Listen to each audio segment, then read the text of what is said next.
కూడిక సంఘ సభ్యులకు వందనములు. ఈ దినము బుధవారం బైబిల్ పఠనము కనుక మీ పనులు ప్రయత్నములు ముగించుకొని తొందరగా రావాల్సిందిగా మనవి చేస్తున్నాం. ఇంకొద్ది నిమిషంలో ఈ కూడిక ప్రార్థన అవుతుంది కనుక మీరు సిద్ధపడి రావాల్సిందిగా మనవి చేస్తున్నాం. యేసుక్రీస్తు నామములో వందనములు.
ఆమేన్.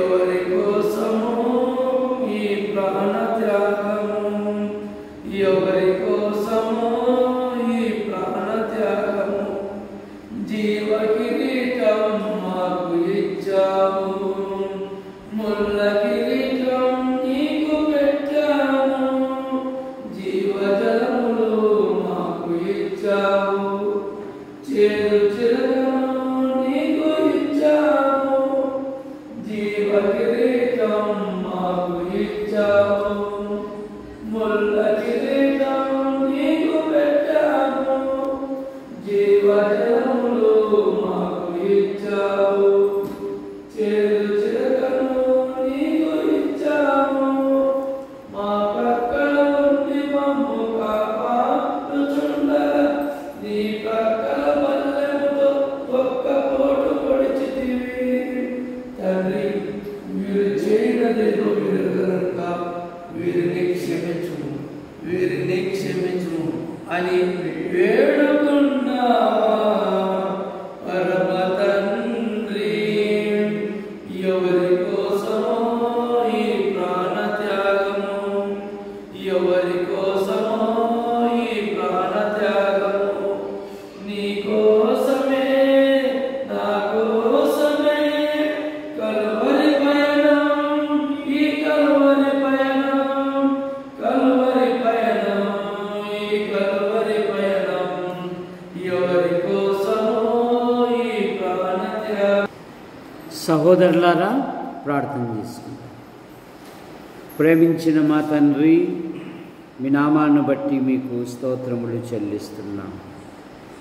మీ నామములో యేసు ప్రభువా, ఈ సంవత్సరములో 8 నెలలు మీరు కాపాడి 9వ నెల బహుమానంగా ఇచ్చి యాడికి క్రైస్తవ కూడిక గృహములో సంఘ కార్యక్రమాలలో బుధవారము బైబిల్ పఠనం గనక నైనా నీ పాదముల ఎదుట కూర్చుండి నీ బోధ వినుటకు మీరిచ్చిన ఈ ధన్యతను బట్టి మీకు స్తోత్రములు చెల్లిస్తున్నాను.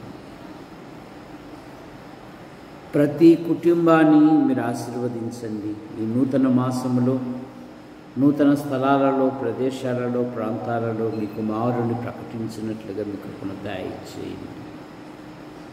ఇంతవరకు పాటల ద్వారా మహిమ పొందిన విధానాన్ని బట్టి మీకు స్తోత్రములు. మీ పక్షాన్ని నిలబడిన వాడు బలహీనుడు మరుగుపరచండి. నాతోనూ మాతోనూ యంత్ర శబ్దం ద్వారా ఎందుకైతే వింటున్నారో ఆకర్షించమని యేసు ప్రభు నామంలో ప్రార్థిస్తున్నాం తండ్రి, ఆమేన్. సహోదరులారా, పరిశుద్ధ గ్రంథము నుండి ప్రవక్తల గ్రంథము హోషేయ గ్రంథం 1వ అధ్యాయము 10వ వచనం. ఇశ్రాయేలీల జనసంఖ్య అమితమై లెక్కలేని సముద్రపు ఇసుకంత విస్తారమగును. ఏ స్థలమందు మీరు నా జనులు కారన్న మాట జనులు వారితో చెప్పుదురో ఆ స్థలమునని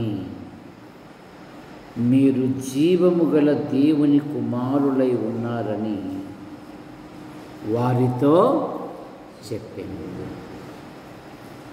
ఏ స్థలమందు, అది గుర్తుపెట్టుకోండి,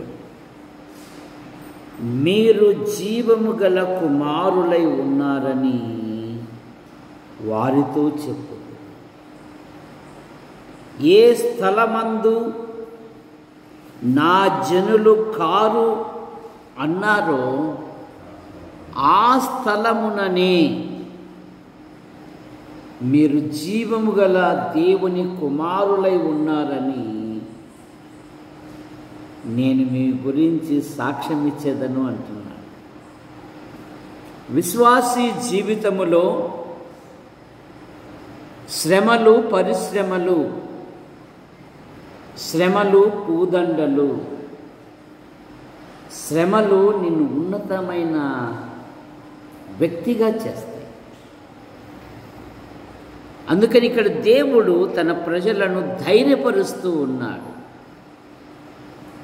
ఏ స్థలమందు మీరు నా జనులు కారు అన్నారో ఆ స్థలముననే, ఎక్కడెక్కడో కాదు, మీరు జీవము గల దేవుని కుమారులై ఉన్నారని నేను నిరూపిస్తా అంటున్నాడు. ఎంత గొప్ప ధన్యత మాటండి. ఆదికాండం 39వ అధ్యాయము 20వ వచనములో మొట్టమొదట యోసేపు మనకు కనపడతాడు. యోసేపు అనగా ఫలించువాడు. తల్లి లేని కారణంగా యాకోబు అమితముగా యోసేపును ప్రేమించాడు. ఆ ప్రేమను బట్టి సొంత సోదరులే, తోబుట్టువులే, ఒకే కడుపున పుట్టిన వారే, ఒకే రక్తాన్ని పంచుకొని వచ్చిన వారే, సొంత సోదరులే అసూయపడ్డారు, పగబడ్డారు. మరింత పగబట్టి ఐగుప్తుకు అమ్మివేశారు. కానీ యోసేపు జీవితంలో దేవుని వాగ్దానం ఏమంటే, యెహోవా యోసేపునకు తోడై ఉండేను. ఒక అపవిత్రమైన కార్యమునకు యోసేపు ఏకీభవించనందున యోసేపు యొక్క జీవితములో ప్రతి పలుకులో తన్ను హెచ్చించుకోలేదు, కానీ దేవుని హెచ్చించాడు యోసేపు. చాలామంది కాస్త కూడు, కాస్త గూడు, కాస్త గుడ్డ దొరికేలకెళ్ళే ఇక సమాజంలో తాము హెచ్చించుకొనుటకు ఇష్టపడతారు. కానీ యోసేపు అలాగా,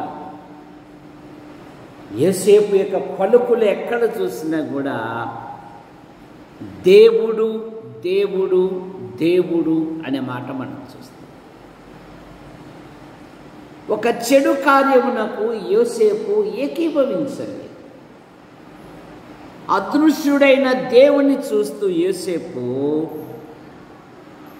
ఆ స్థలము నుండి పారిపోయాడు. 39వ అధ్యాయం 20వ వచనములో యోసేపుని ఇప్పుడు ఖైదీలో వేశారు. ఎక్కడ వేశారు?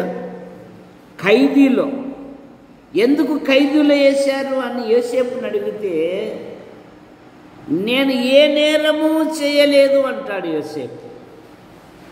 ఇంతకు నిన్ను ఎందుకు వేసారా జైల్లో అంటే యోసేపు అంటాడు నేను ఏ నేరము చేయలేదు.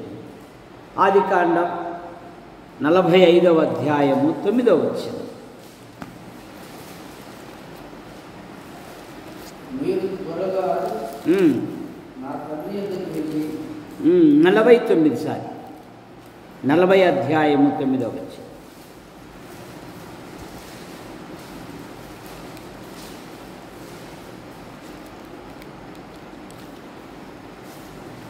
నలభై అధ్యాయము 9వ వచనం. పానదాయకులు 15వ వచనం. నేను హెబ్రీల దేశంలో నుండి దొంగలింపబడి తిని అది నిశ్చయము ఈ చెరసాలలో వేయుటకు నన్ను వేయుటకు ఇక్కడ నేనేమీ చేయలేదు. నేను అపరాధమేమీ చేయలేదు. నిష్కారణంగా అన్యాయంగా మన ప్రభు అయిన యేసుక్రీస్తు కూడా సర్వ ప్రజల పాప నివారణ కొరకై ఆయన అన్యాయపు తీర్పు పొందెను అనే మాట మనం చూస్తాం. యేసు చెప్తున్నాడు, ఈ సంఖ్యలు వేయడానికి, ఈ ఖైదీలు రావడానికి నేనేమీ చేయలేదు. కారణం ఏమంటే దేవుని వాక్యం ఏం చెప్తుందంటే అతడు చెప్పు సంగతి నెరవేరు వరకు యెహోవా వాక్కు యోసేపును పరిశోధించుచుండెను. పరిశోధనలో ఉన్నాడు యోసేపు.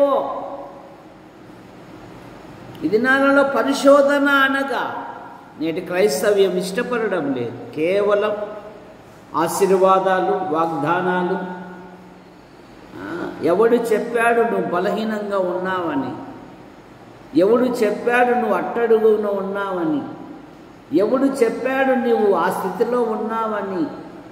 మాతో రాత్రి నిన్ను అనిల్ అంబానీ పక్కన కూర్చోబెడతామంటున్నారు. ఆ బోధలు ఇష్టమైతున్నాయి ప్రజలకు. చూసారా,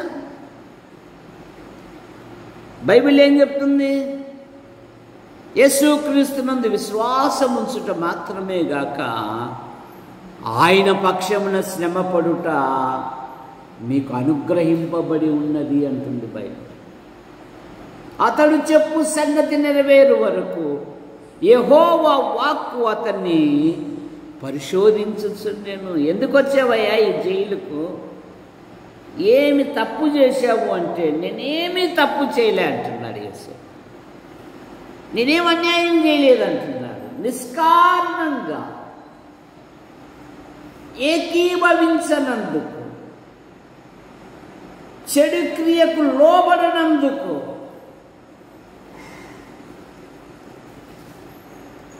ఎందుకంటే నేను దేవుని భయముతో ఉన్నాను.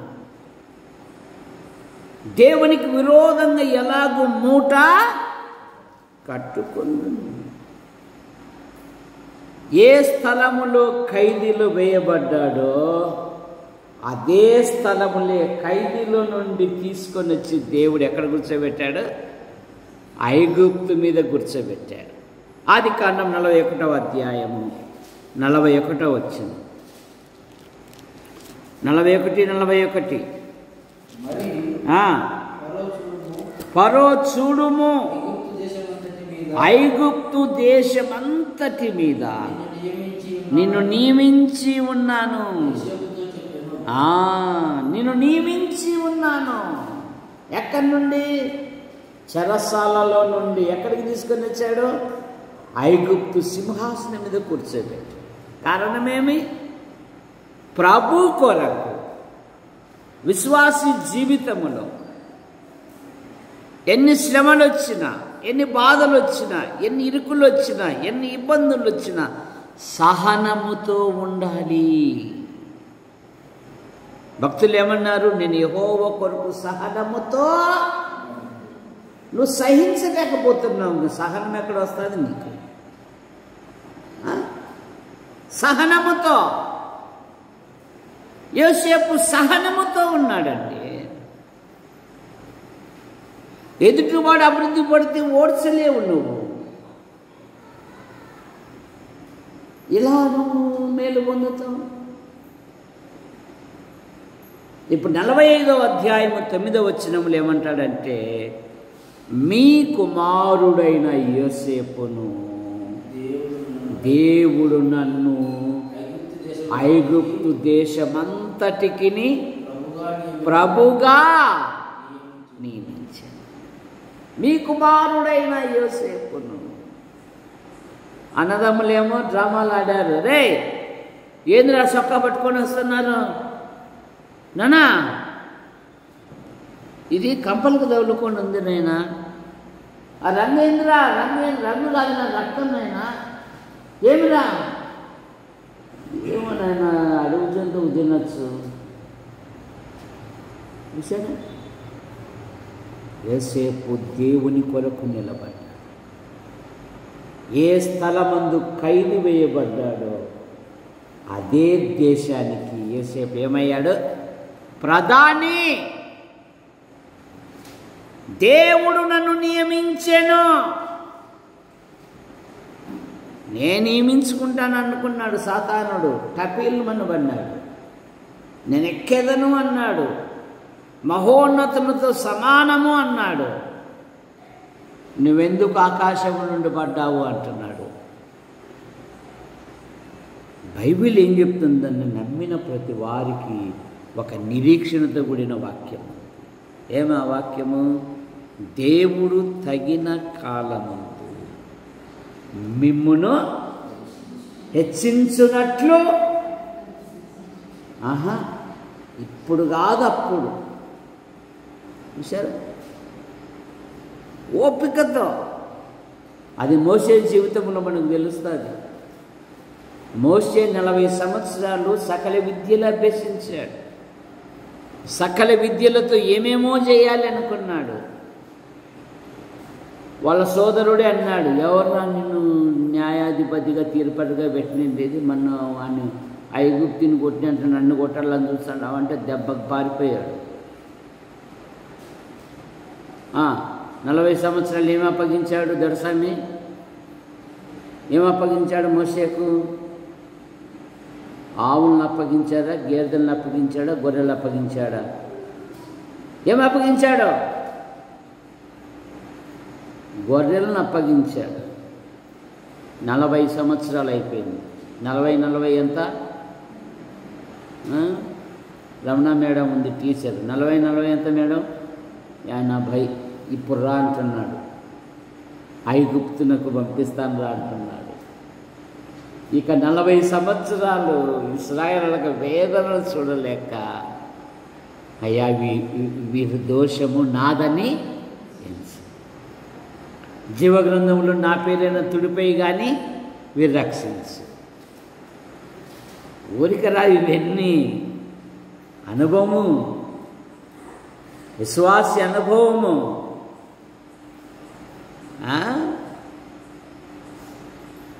మోషే అనే మనిషిని గొప్పవాడు అవ్వడానికి 80 సంవత్సరాలు పట్టిందంట.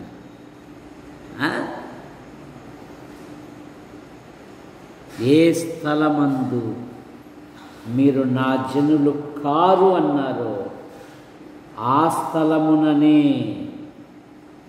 మీరు జీవము గల దేవుని కుమారులై ఉన్నారు అన్నాడు దేవుడు. ఎంత గొప్ప మాట అండి. యోసేపు జీవితములో ఎక్కడ ఖైదు వేయబడ్డాడో అక్కడే ప్రధాని. 2వ మాట న్యాయాధిపతుల గ్రంథం 15వ అధ్యాయం 15వ అధ్యాయం.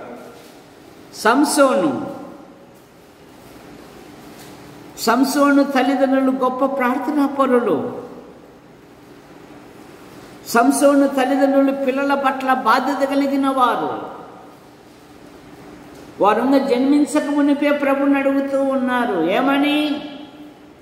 పుట్టబోవు ఆ బిడ్డకు మేము ఏమేమి చేయవలెనో ఆ దైవజనుడి మరలా మా యొద్దకు పంపుము. పిల్లల పట్ల ఒక ప్రణాళిక ఉండాలి తల్లిదండ్రులకు. ఎటుబడితే అటు కాదు. పందికున్నై 10 పిల్లలు అన్నట్టుగా బతకూడదు సమాజంలో. నా పిల్లలు దేవుని పిల్లలు, నా పిల్లలు దేవుని యందు విశ్వాసం ఉంచిన పిల్లలు, నా పిల్లలు దేవుని భయం కలిగిన పిల్లలు, నా పిల్లలు ప్రార్థించే పిల్లలు, నా పిల్లలు బైబిల్ చదివే పిల్లలు, నా పిల్లలు మందిర పరిచర్యలో చురుగ్గా పాలు పొందే పిల్లలు. చాలు. అదొక్కటే దేవుడు ఉన్నతమైన వ్యక్తులుగా చేసేస్తాడు. బాలుడకు సమూయేలు యెహోవా సన్నిధిలో ఉండి యెహోవాకు, మనుషుని కాదో. చాలామంది మనుషులు కనుక్కుంటున్నారు. సంఘములో మందిరములో చేసే ప్రతిదీ నేను దేవునికి సేవ చేయుచున్నాననే తలంపు ఎవడైతే కలిగి ఉంటాడో వానిని దేవుడు ఆశీర్వదిస్తాడు. అంతే.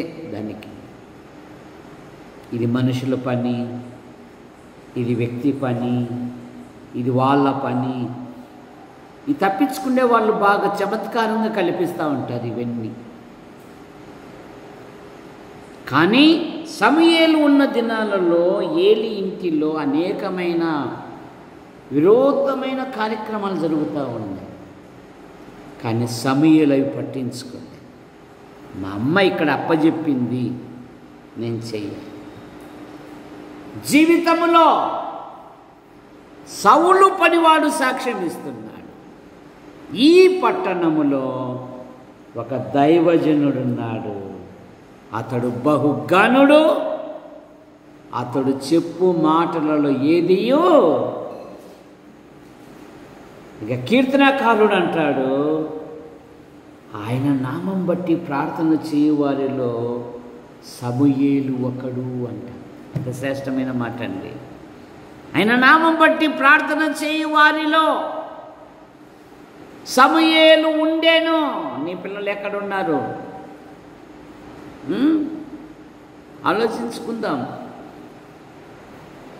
సంసోను ఆయుధము లేకుండానే సింహాన్ని చీల్చినవాడు. 300 నక్కలు పట్టుకొని ఫిలిస్తీన్ల పొలాలు తగలబెట్టినవాడు. దాగోను ఇనుప తలుపును లాగినవాడు. గాడిద ఎముకతో 100 మంది హతమారుస్తున్న సమయములో శత్రువుల మధ్య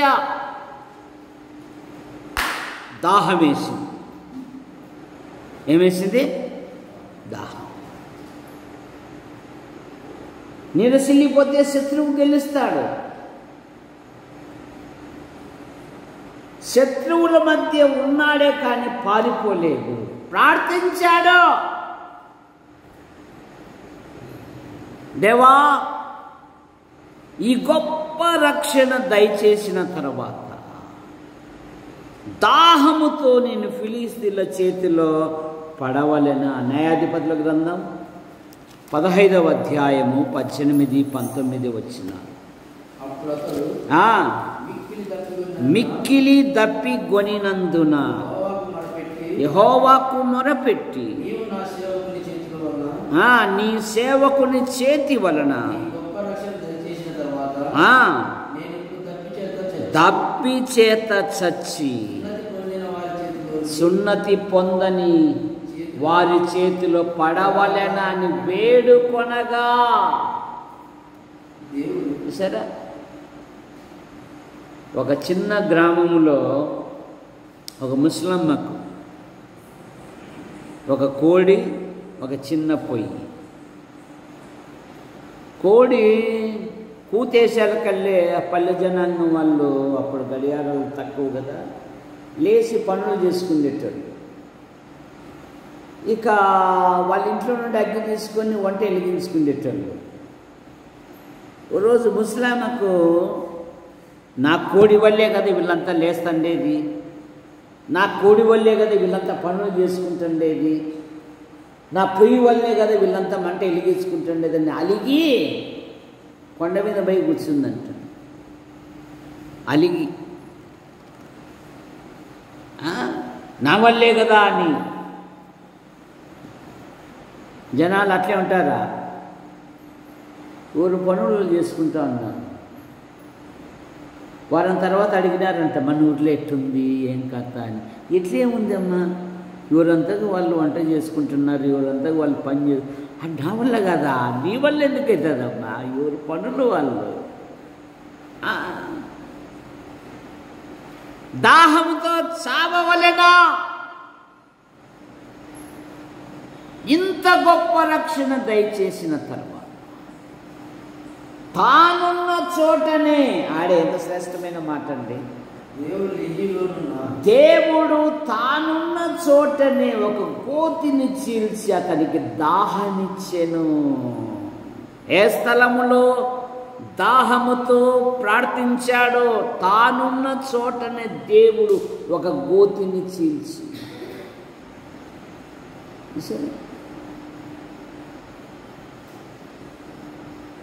అతడు తాగి ప్రాణం తెప్పరిల్లి బ్రతికెను. ఎనహా కోరే అని పేరు పెట్టాడు.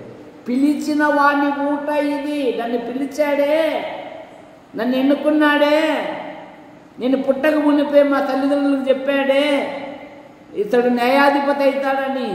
ఆ దేవుని ఊట పిలిచిన వాని ఊట. తానున్న స్థలములోనే దేవుడు ఒక గోతిని చీల్చి. కనుక నీ అవసరాలు ఎక్కడో తీర్చడు. నువ్వు ఎక్కడ శ్రమ పన్నావో అక్కడే దీవెన. ఎక్కడ ప్రభు కొరకు సాక్షిగా ఉన్నావో అక్కడే ఫలితము. ఎక్కడ నా జనులు కారు అన్నారో ఆ స్థలముననే అంటున్నాడు దేవుడు. మీరు జీవము గల దేవుని కుమారులై ఉన్నారు. మూడవ మాట, ఆదికాండం 26వ అధ్యాయం 16వ వచనం.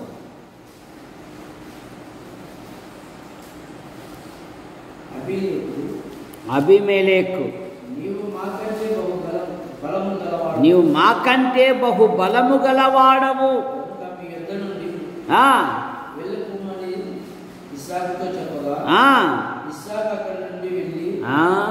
ఎవరిల్లు? ఫిలిస్తీన్లు, అసూయగాళ్ళు.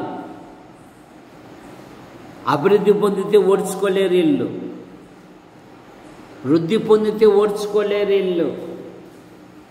ఎక్కడ గొంగలి అన్నట్టుగానే ఉండాలి ఎన్ని సంవత్సరాలైనా. చూసారా? అభివృద్ధి పొందితే ఓడ్చుకోలేరు ఫిలిస్తీన్లు. ఏదే నిన్నగాక మొన్నొచ్చి నువ్వు మా మధ్యలో ఉన్నావు, మాకంటే బహు బలము గలవాడవు, నువ్వు వెళ్ళిపో మా మధ్యలో నుండి అన్నాడు. వెళ్ళిపోయాడు ఇసాకు. కానీ దేవుడు ఇసాకు తోడుగా ఉన్నాడు. చేసే ప్రతి పనిలో దేవుడు దీవిస్తూనే ఉన్నాడు. ఈ అసూయబడిన వాళ్ళే, ఈ పగబట్టిన వాళ్ళే ఇప్పుడు ఇసాకు ఏమంటున్నాడు చూడండి. ఆదికాండం 26వ అధ్యాయం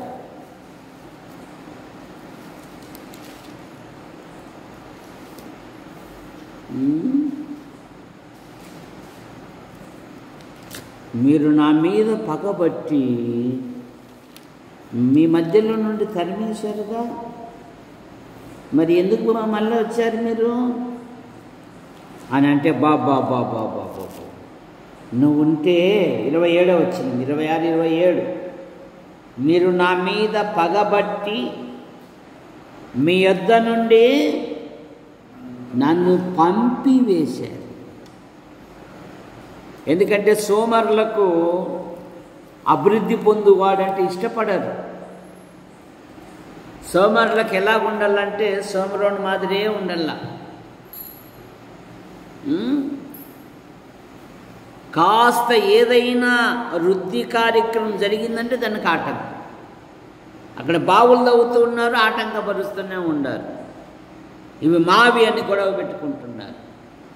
ప్రతి విషయములో 16వ వచనంలో ఏమంటున్నాడంటే, నీవు మాకంటే బహుబలము గలవాడవు గనుక మా యొద్ద నుండి వెళ్ళిపో. ఇప్పుడు 27వ వచనములో, నా మీద పగబట్టి మీ యొద్ద నుండి పంపివేసిన తర్వాత ఎందు నిమిత్తము నా యొద్దకు వచ్చి ఉన్నారని వారిని అడగగా, బాబు దేవుడు నీకు తోడై ఉండుట చూశాను. రెండవది, నువ్వు దేవుని వలన ఆశీర్వదించబడిన వాడవు. నువ్వు మా మధ్యలో ఉంటే నీ ప్రభుని గురించి, నువ్వు మా మధ్యలో ఉంటే మా క్షేమం గురించి, నువ్వు మా మధ్యలో ఉంటే మాకు దైవ మార్గం అందిస్తావు, దేవుని సందేశాలు అందిస్తావు, మా కొరకు ప్రార్థిస్తావు, నువ్వు మా మధ్యలో ఉండాలయ్యా అని పగబట్టిన ఫిలిస్తీలే, వెళ్ళిపోన్న ఫిలిస్తీలే ఏం చేశారు? సమాధానం. ఎందుకో 12వ వచనములో, ఇస్సాకు ఆ దేశమందున్నాడు, విత్తనం వేసి 100 ఫలము పొందెను, యెహోవా మనుష్యుని ఆశీర్వదించెను. అది చూశారు వాళ్ళు. దేవుడు నిన్ను ఆశీర్వదించుట చూశాము. నువ్వు మా మధ్యలోకి ఎట్లా వచ్చావో మాకు బాగా తెలుసు. సరైన సొక్కాలు లేవు, సరైన పాత్రములు లేదే నీకు. ఈరోజు మా మధ్యలో ఒక చేయి చాపే వ్యక్తిగా ఉన్నావు, నలుగురు సహాయం చేసే వ్యక్తిగా ఉన్నావు. ఇదంతా దేవుడు నీకు తోడై ఉండుట మేము చూసామయ్యా. మా మధ్యలో ఎంతోమంది వచ్చిపోయారు, కానీ నువ్వైతే నువ్వు దీవించబడ్డావయ్యా. నువ్వు మా మధ్యలో ఉండాల్సిందేదే. పగబట్టిన ఫిలిస్తీలే మళ్ళా మా మధ్యకు వచ్చేయి. కనుక విశ్వాస జీవితంలో ప్రభు కొరకు ఎన్ని శ్రమలు వచ్చినా, ఎన్ని బాధలు వచ్చినా, ఎన్ని ఇరుకులు వచ్చినా, ఎన్ని ఇబ్బందులు వచ్చినా, విశ్వాసి ప్రభు కొరకు నిలబడాలి. ఇక మిగతాది ఆయనే చూసుకుంటాం. నమ్మకంగా ఉండాలి. నీ కలిగినది కొంచెంలో నమ్మకంగా ఉండు అన్నాడు. ఏ దానికి అక్కర్లేదు. 5వ మాట, 4వ మాట, దానియేలు జీవితం. షద్రక్, మేషక్, అబేద్గో. దానియేలు గ్రంథం 3వ అధ్యాయం 22వ వచనం. 3:22. రాజాజ్ఞ తీవ్రమైనందున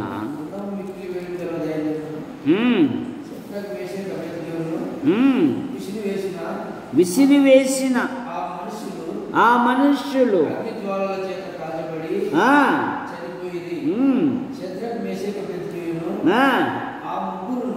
ఆ ముగ్గురును బంధింపబడిన వారై ఆ అగ్నిగుండములో పడగా ఆశ్చర్యపడి తీవ్రముగా లేచి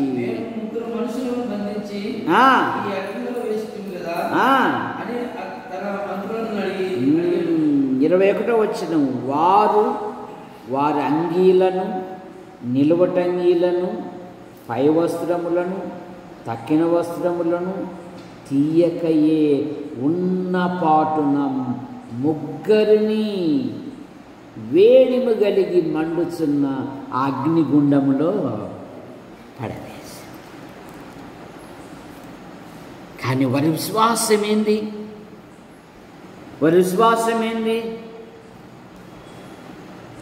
ఏమని వారు తీర్మానం చేసుకున్నారు? ఏమని వారు ప్రభుని గురించి రాజు సాక్ష్యం ఇచ్చారు? రాజాగారు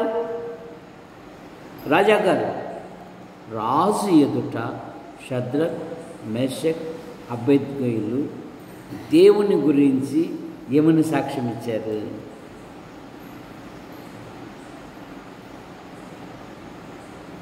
మరలా చెప్పంటండి, మరలా చెప్తా.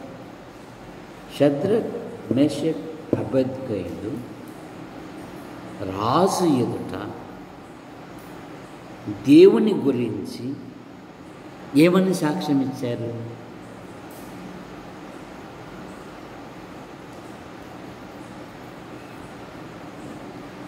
రాజుగారు, మీకు జవాబు చెప్పవలసిన చింతే మాట. మేము సేవించుచున్న దేవుడు మండుచున్న వేడిమి గల అగ్నిగుండము నుండి తప్పించి రక్షించుటకు సమర్థుడు, రక్షించినా రక్షింపకపోయినను.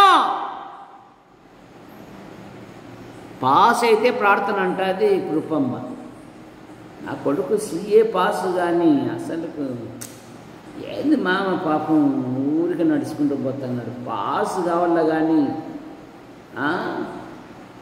ఏది బా ఏది ఏం కారు బా, ఏంది బా ఈ కారు పేరు ఏం పేరు చెప్పినాడు బా, కారే కొనేసాను మా మామకు, పాస్ కావాల కానీ కానీ వాళ్ళ విశ్వాసం అట్లాదు. రక్షించిన రక్షింపక పోయినను. గుండెలు తెస్తే లేట్ అవుతుందని ఉన్న పాటను వేశారు.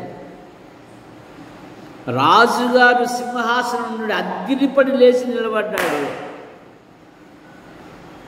అబ్బాయ్, ఆధార్ కార్డు ప్రకారం ఎంత చేసాం? ముగ్గురు రాజుగారు. 4వ వాడి ముఖం చూస్తున్నాను, దేవదూత పోలి ఉన్నది.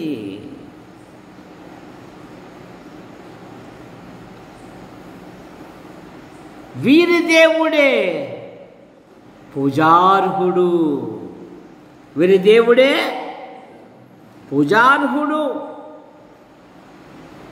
ఇదిగో వీరి దేవుని యందు విశ్వాసం ఉంచాలని రాజుగారే దేశమంతటా ప్రకటన చేశారు. ఇప్పుడు ఏమయ్యారు? 3వ అధ్యాయం 30 వచ్చింది దానియేలు గ్రంథం. ఎక్కడ అగ్నిగుండములో వేయబడ్డారో, ఎక్కడ వారి యొక్క విశ్వాసము పరీక్షించబడిందో అక్కడే ఏమయ్యారంట వాళ్ళు? 3:30 అంతట నుండి రాజు షద్రకును మేషకును అబేద్నెగో అని వారిని బబులోను సంస్థానములలో హెచ్చించెను. నేను హెచ్చులకు పడతానంటే కాదు, నేను హెచ్చుగా ఉంటానంటే కాదు. హెచ్చింపబడాలి అంటే ఏం పడాలి? అగ్నిగుండంలో పడాలి. అవన్నీ వద్దు, అట్లాంటి వద్దే వద్దు. దేవుని కోసం యేసు ప్రభువారు అన్నారు కదా, నా నామము నిమిత్తం జనులు హింసించి నిందించి మీ మీద అట్లాంటి వద్దు. చూడు, అంత దీవెనలు ఆశీర్వాదాలే కావాలి. ఎప్పుడు హెచ్చించాడు దేవుడు? అగ్నిగుండములో వారి విశ్వాస జీవితం పరీక్షించబడినప్పుడు.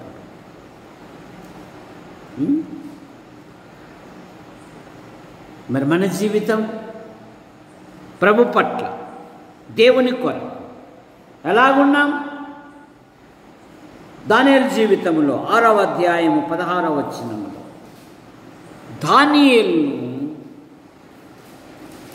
సింహబోనులో వేయడానికి లోకము శాసనం పుట్టించింది. శాసనము పుట్టించింది. దానియేలు యవ్వనము నుండి దేవుని కొరకు సాక్షిగా నిలబడ్డాడు. యవ్వనములోనే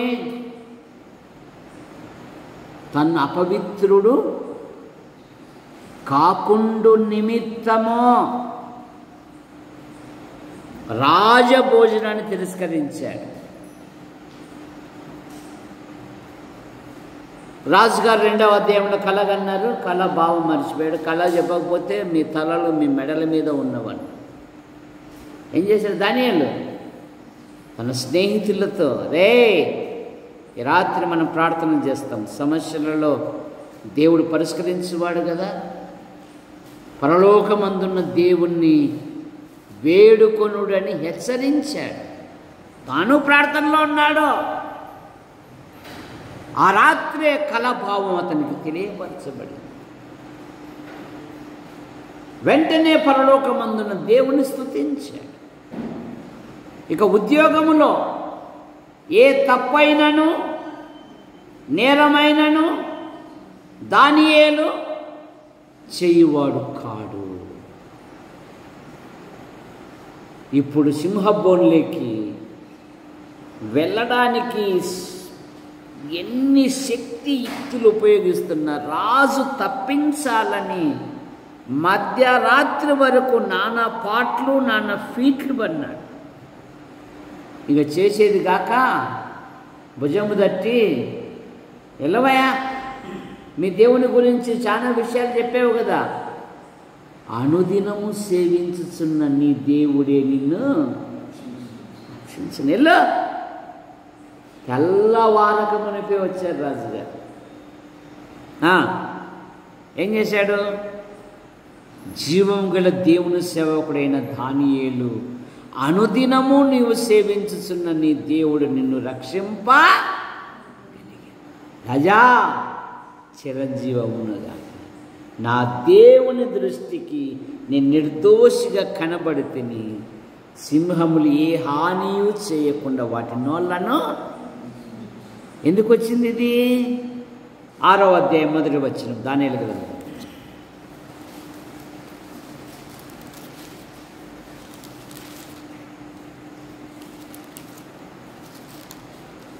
ఆరవ అధ్యాయం 1వ వచనం. తన రాజ్యమంతటి పైన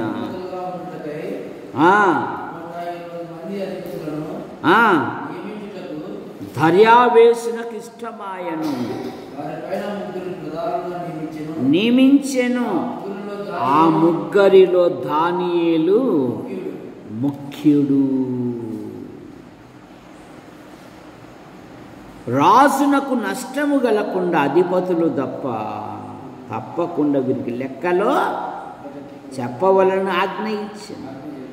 ఈ దానియేలు అతి శ్రేష్టమైన బుద్ధి గలవాడై ప్రధానుల్లోనూ అధిపతుల్లోనూ ప్రఖ్యాతి నొంది ఉండెను గనుక రాజ్యం అంతటి మీద అతను నియమింపవలనని రాజు కాదుగా. మన దేశానికి ఎట్లొచ్చారు? చెరకు వచ్చారు, బానిసలు వచ్చారు. బానిసలుగా ఉండవలసిన వాడు ఈ రాజుగారికి అన్న బుద్ధి ఉందేనా? ముఖ్యమైన వ్యక్తులుగా చేయాలనుకుంటున్నాడంట. రే ఏమన్నా లోపాలు ఉంటే కొంచెం గోతులు తవ్వండి, గోతులు తవ్వండి. ఎవడు తవ్విన గోతిలో వాడే పడుతాడు అని బైబిల్ చెప్తుంది. అంతే. ఏం చదువుతాము? నింద మోపిన ఆ మనుషులు, దానియేలు మీద నింద మోపిన ఆ మనుషులు సింహముల పాలైరి నిందింపబడిన దానియేలు నిర్భయముగా సింహముల బోనులో నుండి బయటకు వచ్చేసాడండి. 6వ అధ్యాయం దానియేలు గ్రంథం చూడండి, 24వ వచనం. దానియేలు మీద నింద మోపిన ఆ మనుషులు చూసారా, నింద చూపారు.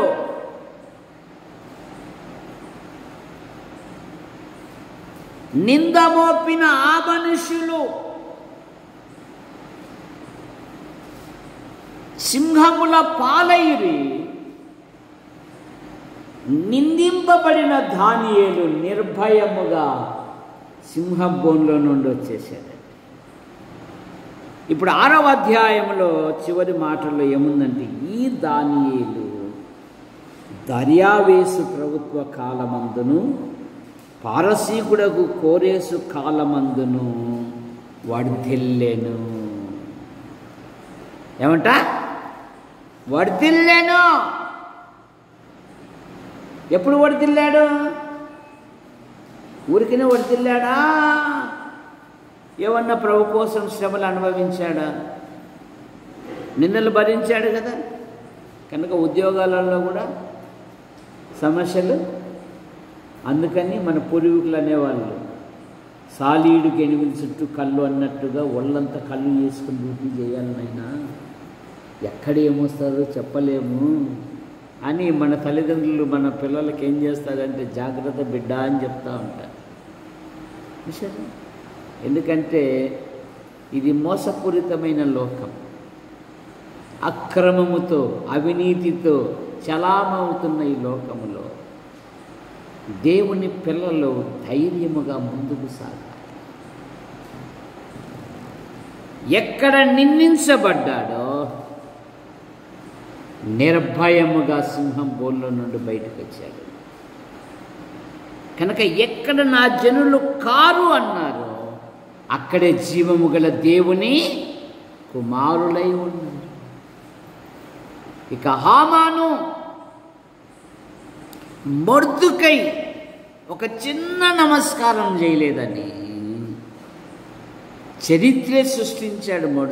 హామాను మరణ శాస్త్రమే తీసుకొని వచ్చాడు. హామాను ఉత్సాహముతో ఉరికొయ్య సిద్ధం చేశాడు హామాను. కానీ దైవ ప్రజలు ఎక్కడ తీర్పు ఉందో అక్కడ వారు ఉపవాసములతోనూ గోనె పట్ట కట్టుకుని బూడిద వేసుకుని ఎప్పుడైతే ప్రార్థించారో ఆకాశమందు ఆసీనుడైన దేవుడు కదిలింపబడి ఉరి శిక్ష నుండి దేవుడు తప్పించాడు. ఒక ఉత్సాహంతో ఉరుకొయ్య తీయడానికి ఏర్పాటు చేసిన ఎవడు తవ్విన గుంటలో వాని ఉరి తీసేంత వరకు రాజుగారి యొక్క కోపం చల్లారలేదంట. కనుక ఎక్కడ నా జనులు కారు అన్నారో అక్కడే నా జనులు. ఆ స్థలముననే మన ప్రభు అయిన యేసుక్రీస్తు వారు ప్రపంచం నడిబొడ్డులో ఉన్న యెరూషలేములో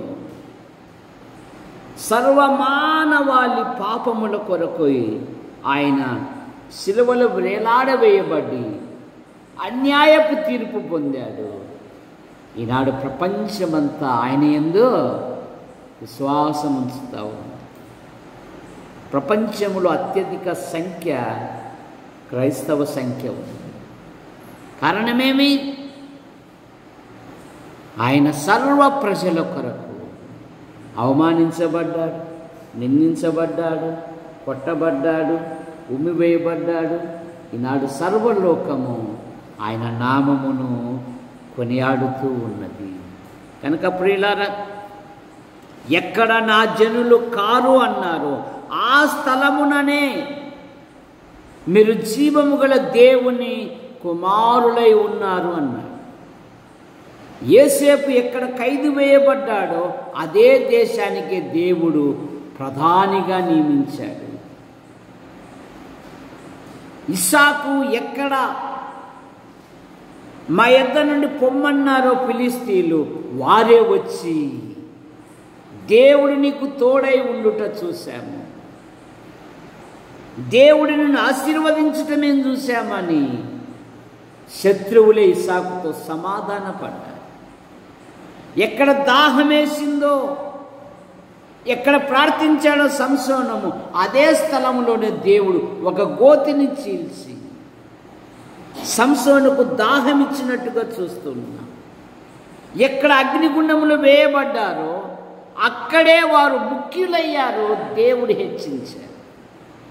ఎక్కడ నిందించబడి సింహాల పాలయ్యాడో దానియేలు నిర్భయంగా సింహాల గుహలో నుండి వచ్చేశాడు. నింద మోపిన మనుషులు సింహాల పాలయ్యారు. దానియేలు 2 రాజుల కాలంలో వర్ధిల్లాడు.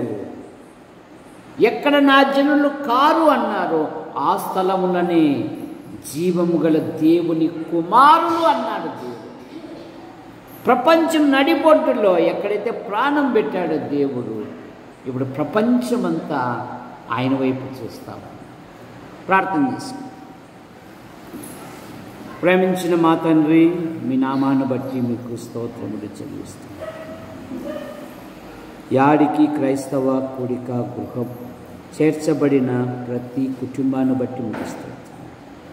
కొందరు ప్రభుత్వ శాఖల్లో, కొందరు ప్రైవేట్ సంస్థల్లో, మరి కొందరు భిన్న రీతిగా ప్రయాసపడుతూ నేను ప్రతి కుటుంబాన్ని ఆశీర్వదించి వారి కుటుంబాలు ఉంటున్న ప్రతి విధమైన అవసరాలు తీర్చమని యేసు ప్రభువా, ఈ నూతన మాసములో నూతన స్థలాలు, ప్రదేశాలు, ప్రాంతాలను మీ కుమారుని ప్రకటించుటకు మీ కృపను దయచేయండి. యాడికి క్రైస్తవ కూడిక గృహం దినదినము క్షేమాభివృద్ధి చెందుటకు మీ కృపను దయచేయండి. నేను ఐక్యత దయచేయండి. సంతోషముతో ప్రతి పనిలో ముందుకు సాగుటకు మీ కృపను దయచేయండి. నైనా యవన పిల్లలు ఉన్నారు, ఉన్నతమైన చదువులు చదివి ఉద్యోగాల కొరకు, వివాహాల కొరకు ఎదురు చూస్తున్నారు. మీ కృపను దయచేయండి. ధార మరియమ్మ ఉద్యోగరీత్యా చుక్కలూరులో ఉంటున్నారు. ఆ ప్రాంతపు వాతావరణం, ఆహార అలవాట్ల వలన ఎటువంటి బలహీనతలు గురి కానికుండా కాపాడండి. భర్తను, పిల్లలను దీవించండి. తన వృత్తిలో ఉన్నతమైన పదవులు కూడా దయచేయండి. యేసు ప్రభువా, మీకు స్తోత్రములు చెల్లిస్తాం. మా యాడికి మండలాన్ని మీరు ఆశీర్వదించండి.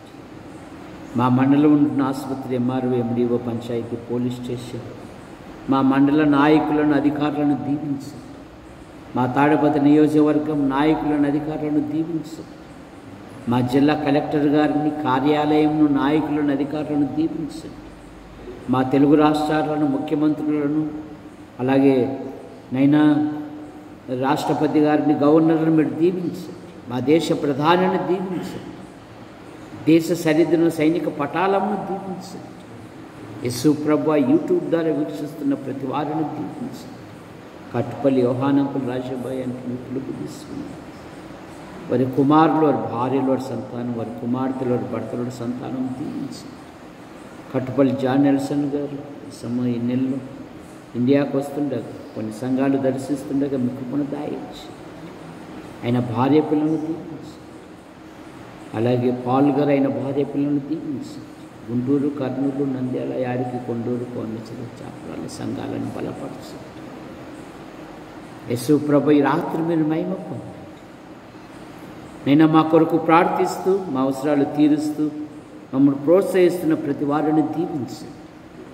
మా యాడికి మండలము నుండి ఉపాధి కొరకు, ఉద్యోగం కొరకు, ఉన్నతమైన చదువు కొరకు వెలుపల ఉంటున్న ప్రతి కుటుంబాన్ని, ప్రతి యవనస్తుని, యవనురాలను మీరు ఎక్కలి కింద ఉంచుకొని కాపాడండి. ఎన్ఎం జోసఫ్ గారికి స్టంట్ వేయబడింది. ఆ గాయాలను మీరు ముట్టు స్వస్థపరచండి. సుదర్శన్ భార్య గారికి నైనా కొంత కరెంటు ఇవ్వాలి, మీ కృపను దయచేయండి. ఆమెకుంటున్న ప్రతి బలహీనత మీరు ముట్టు స్వస్థపరచండి. సుందరీకుంటున్న ప్రతి బలహీనత మీరు ముట్టు స్వస్థపరచండి. ఈ రాత్రి మీరు మహిమ పొందండి. నా కొరకు ప్రార్థిస్తూ, మా అవసరాలు తీరుస్తూ, సమయాలలో సహకారులుగా ఉండి ప్రోత్సహిస్తున్న ప్రతి వారిని కూడా దీవించండి. పురుషుల బాత్రూమ్ విషయంలో, పైన రేకుల షెడ్డు విషయంలో, ముందర మందిర విషయంలో మీ కృపను దయచేయండి. యేసు ప్రభు నామములో మరి రాజశేఖర్ మరి జరిగిన స్థుతి కూడికను బట్టి మీకు స్తోత్రంలో ఆయన భార్య గర్భవతి, గర్భంలో ఎదుగుతున్న పిండాకులను దీవించండి. మంచి పోషకాలు దయచేయండి. కానుక విషయంలో ఏ విధమైన తొందరలు ఏర్పడకుండా సుఖప్రసవాన్ని దయచేయండి.